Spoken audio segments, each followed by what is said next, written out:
made, and I've already gotten a little bit of what? You can tell you how y'all can do. Right. Take off the first 5 seconds. I've already started, and I'll show you why here in a second. But what we're going to do is we're going to take the purple scoop. I think it's number 40. I'm going to scoop it flat, and it's okay to use your hand to help flatten that out. We're going to lay these out 4 by 6. That's a good size for this type of cookie.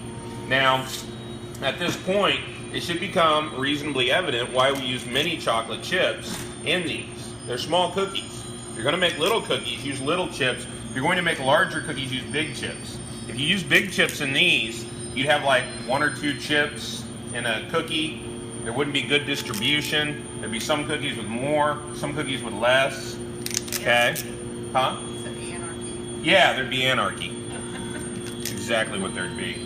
There's 5. Let me get one more. Notice how I'm laying out my grid work, and I wipe off the excess in my hand so I don't have to scoop exactly the right amount. Come up. And one more thing you really need to do is from time to time scrape down your cookie dough, because you'll get cookie dough that'll stick to the side of the bowl but not chocolate chips, and so you'll end up with the chipless cookie, and nobody wants the chipless cookie.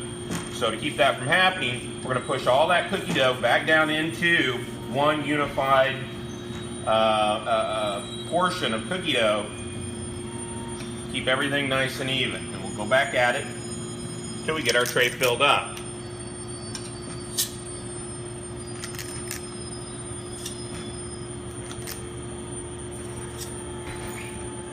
If you got some money, you could buy a cookie dough or a cookie dropper. They're pretty expensive. They take up a lot of room in your shop, and they're a bit of a pain in the rear. But if you're making a lot of cookies, it's worth it. If you don't have a lot of money and you're not making a lot of cookie dough, you're going to use one of these. Now, the key to using one of these effectively is developing a rhythm. You just got to keep rolling through it. It's not easy, but if you keep rolling, pretty soon you'll be done. In the end, okay, you'll scrape that last cookie out.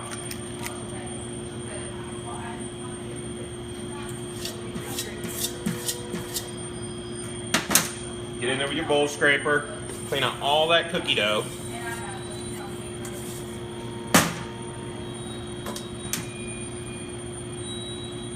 Get that last cookie. And if you happen to have a little bit left like this, Eat it. okay, no.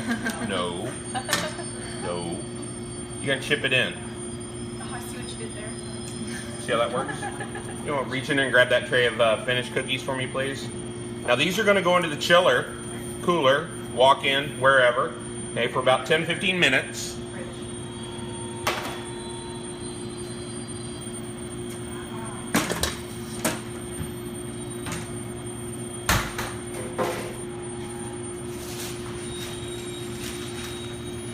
Right there, Vanna.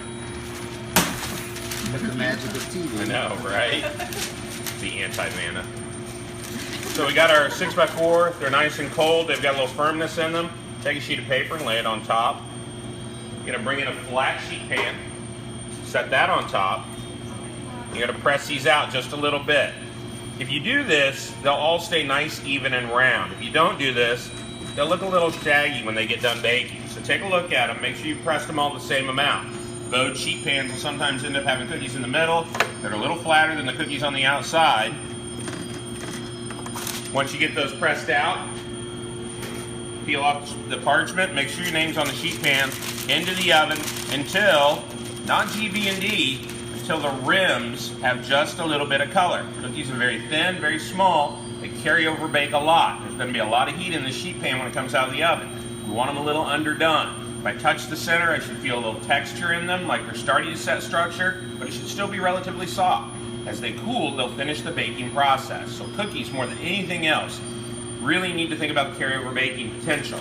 If they do get a little done, you could always just grab the parchment as they come out of the oven and slip them off the hot tray. Put them on a cool table. That'll slow that cooking much more rapidly. They probably won't, if they're burned, you're out of luck either way. But if they're just barely overbaked, that'll stop that cooking a little quicker and get you to what you want. Okay? So we'll come back when we have cookies ready to show off, and that's it.